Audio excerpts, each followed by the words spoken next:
개념의 상술, 현상학에 대한 초기 관점들. 세기가 바뀌기 전 프로이드의 임상적인 연구들은 치료적으로 충분한 보상의 결과를 그에게 주었고, 이것은 정신분열증에 대한 그의 관점에 강한 영향을 미쳤다. 그는 히스테리 연구를 통해 견딜 수 없는 생각은 의식과 기억으로부터 떨어져 나가면서 병의 원인이 되며 무의식 안에서 그것의 정동적인 활동이 병적인 증상을 드러낸다는 이론을 도출했다. 여러 사례에서 반발하는 힘을 극복하는 것이 회복의 열쇠라는 것을 증명할 수 있었다. 심지어 강한 동기가 있고 지적이며 주의력이 있는 개인일지라도 이러한 저항을 극복하도록 돕기 위해서는 많은 정신적 노력이 필요했다. 그러나 분석가와의 조화로운 관계 안에서 분석가에 대한 애정의 감정이 발생하면서 환자는 저항들을 극복하도록 유도될 수 있었다. 펠링 포스가 있다고 얘기를 하고 있죠. 반발하는 힘. 치료를 받으러 오셨지만 치료가 진행되는 것에 오히려 방해되는 어떤 치료가 진전되는 것을 방해하는 어떤 힘들이 있다고 관찰이 됐어요. 그 리펠링 포스라는 용어를 쓰고 있는데 이게 프로이드가 1917년에 쓴 용어인데 어떻게 하면 overcoming the repelling force 이게 프로이드의 어떤 이슈였던 거죠. 치료가 진전되는 것을 방해하는 어떤 역동들이 있는데 이 힘을 어떻게 하면 극복할 것인가 하는 게 프로이드에게 과제였어요. 그래서 이러한 힘들은 대부분 이걸 여기서는 리시스턴스라고 표현하기도 하는데 저항이라고 리시스턴스인데 우리가 보통 임상관계에서는 리시스턴 저항이라는 용어를 쓰는데 이 저항이라는 용어는 일반적인 개념 이런 치료적인 세팅을 벗어나서 우리가 이야기할 때는 보통 디펜스라는 용어를 쓰죠. 디펜스 방어. 그러니까 우리 심리 내적으로 이거의 기능 중에 디펜스 기능이 있다는 우리 안에 방어 기제가 있다고 하는 게 아나 프로이드가 썼던 책에서 나오는 얘기죠. 그러니까 디펜스 메커니즘인데 디펜스 메커니즘이 자기 스스로 심리적으로 어려운 지점을 방문하고 싶어 하지 않은 자기 안에 있는 자기가 수용할 수 없는 나쁜 생각이나 고통스러운 생각이나 고통스러운 정서나 고통스러운 판타지나 고통스러운 기억 여기서 이러한 것들을 만나고 싶어 하지 않은 것 만나고 싶어 하지 않기 때문에 이걸 방어를 한다는 개념이 나오죠. 디펜스라는 개념이죠. 그래서 심리적인 고통을 피하고 싶어 하는 우리의 마음의 어떤 작용들이 있는데 이걸 디펜스 메커니즘이라고 얘기를 하고 혹은 디펜스 혹은 저항, 리시스턴스 이런 여러 용어로 부르고 있지만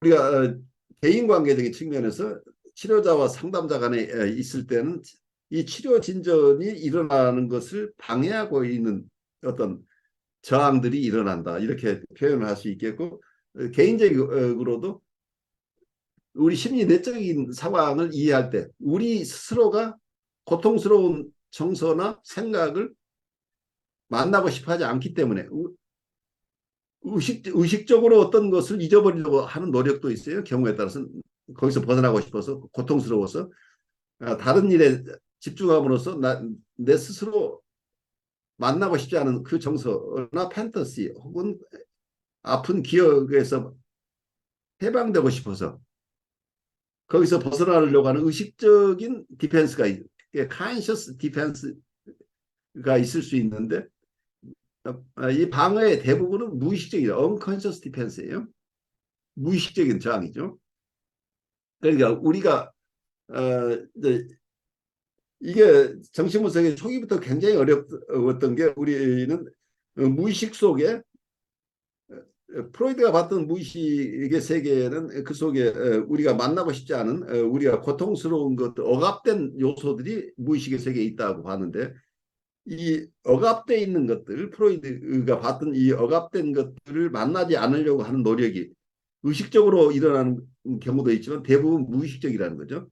그래서 이러한 무의식적인 방어 기능이 이고의 중요한 기능이라고 보게 됐어요. 개념화하면서 그 프로이드의 1920년대 마음의 구조 스트럭처럴 디어리 마음의 구조 이론 마음의 구조 이론 속에 이드 이고 슈퍼 이고라고 얘기를 했을 때 이고의 기능 중에 디펜스 메커니즘이 굉장히 중요하다고 본 거죠. 이거는 여러 가지 인지나 정서를 느끼거나 무엇을 기억하거나 여러 기능이 있지만 그중에 중요한 기능 중에 하나가 디펜스 메커니즘, 방어 기능이 있다고. 그런데 이게 대부분 무의식에서 일어나기 때문에 이 무의식적인 디펜스, 방어 혹은 무의식적인 저항을 어떻게 극복하느냐가 굉장히 어려운데 자기 스스로 자기를 치료해내려고 그러니까 자기 스스로 셀프 헬프라고 할까요? 셀프 어널리시스를 캐런 호나이가 주장을 했는데 셀프 어널리시스라는 것은 굉장히 중요한데 그렇게 하지만 우리는 정신분석 속에서 계속해서 자기 성찰, 셀프 리프렉션, 셀프 어널리시스라는 개념이 굉장히 중요하긴 하지만 그것만 가지고 어려운 이유가 근본적으로 우리가 아무리 애를 써도 우리 스스로의 이 unconscious defense mechanism 때문에 무의식적인 방어 기능 때문에 우리 안에 억압돼 있는 요소들을 접근할 수가 없다는 거예요. 그래서 내가 아무리 양심적으로 셀프 리프렉션을 하더라도 내가 내 안에 있는 억압된 요소들에 다 접근할 수 없다는 거예요. 그래서 내가 스스로 내 안에서 내 안에 있는 이슈들을 내가 잘 극복해낼 수 있는데 한계가 있다고 하는 게 이제 이런 점들이에요. 그 셀프 리프렉션의 한계는 무의식적인 방어 기능하고 연관돼서 저는 이해를 해요.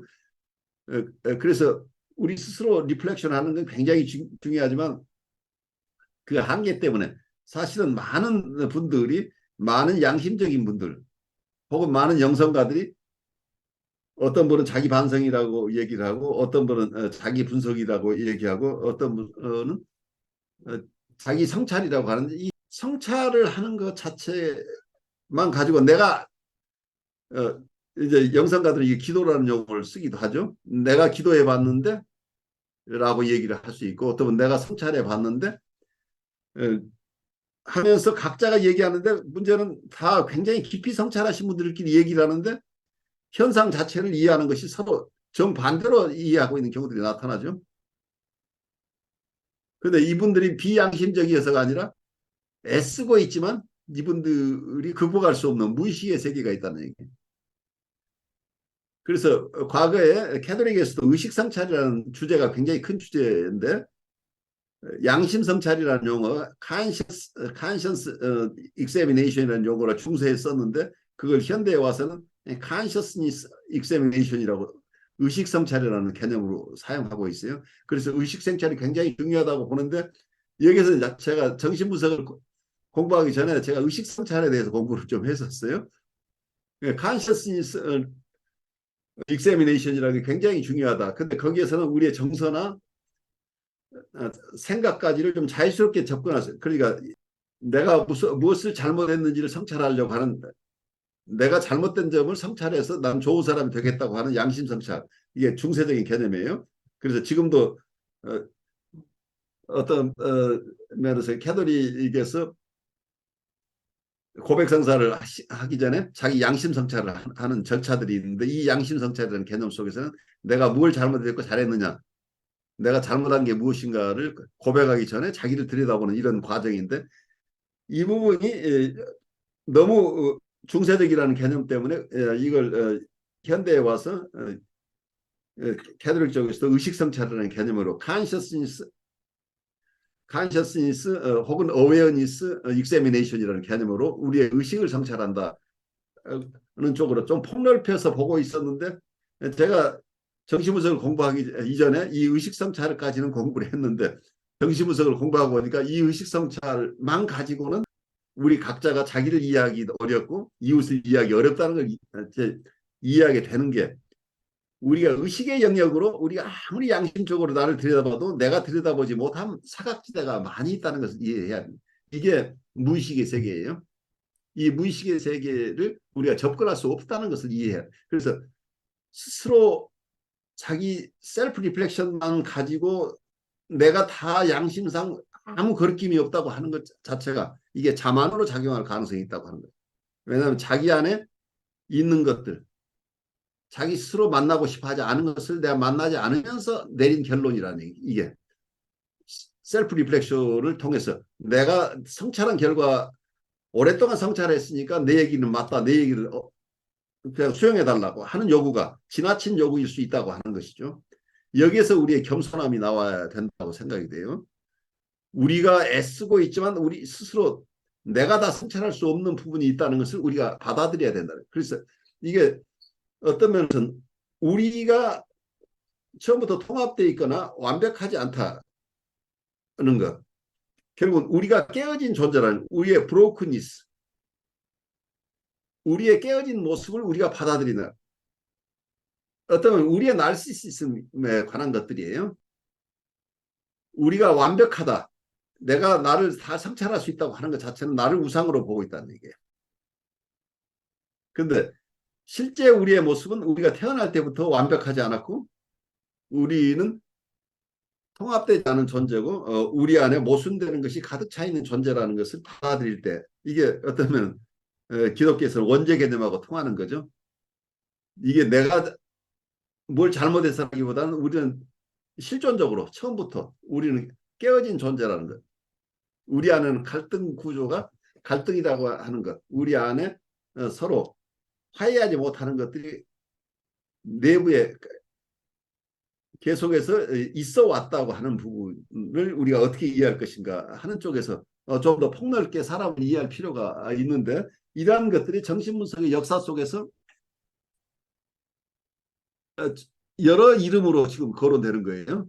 우리 스스로 우리가 통찰을 통해서 우리가 스스로를 이해할 수 있느냐 혹은 통찰을 통해서 다른 사람을 충분하게 이해할 수 있느냐 하는 것들이 우리의 지적인 자각만 가지고 안 되는 이유.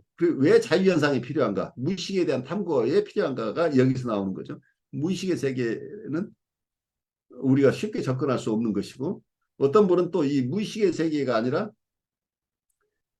억압이 되지 않은 분들은 분열을 시켜서 자기 안에 통합되지 않은 인격이 다중인격 비슷하게 이렇게 있게 되는 거죠. 병렬되는 인격이 우리 안에 존재한다는 얘기예요. 특히 정신분열증 환자의 경우에는 이 분열 현상이 심하기 때문에 어느 순간에 내가 A라는 어떤 인격체로서 작용하고 있는데 어느 순간에는 그 B라는 인격체가 되어버리는 거죠. 그래서 이 상호 간에 통합이 안 되기 때문에 어쩔 때는 굉장히 착한 사람으로 드러났지만 어쩔 때는 굉장히 포악한 사람으로 드러난다는 얘기. 이거 자체가 깨어진 모습이라는 거죠. 이제 이런 것들을 이해하는데 이런 현상들을 통합적으로 어떻게 이해할 것인가 하는 게 큰 도전이죠. 그 현상학적으로 피노미날로지 자체는 우리가 관찰할 수 있지만 그 저변에 있는 것이 왜 이렇게 되는지에 대한 이해를 하려고 하는 것이 우리 모든 사람이 이 학자들 뿐이 아니고 우리 스스로 우리를 이해하는데도 이러한 현상에 대한 이해를 어떻게 할 것인가에 대한 도전이 우리에게 각자에게 주어져 있는 것이죠. 그래서 어떤 면에서는 자기 안에서 자기를 들여다볼 수 없도록 하는가. 그래서 자기를 잘 이해할 수 없도록 하고 있는 힘들이 있는데 그 역동들을 어떻게 볼 것인가는 프로이드 적부터 정신분석가들의 큰 주제가 되어 왔다 이렇게 이해하면 좋겠어요.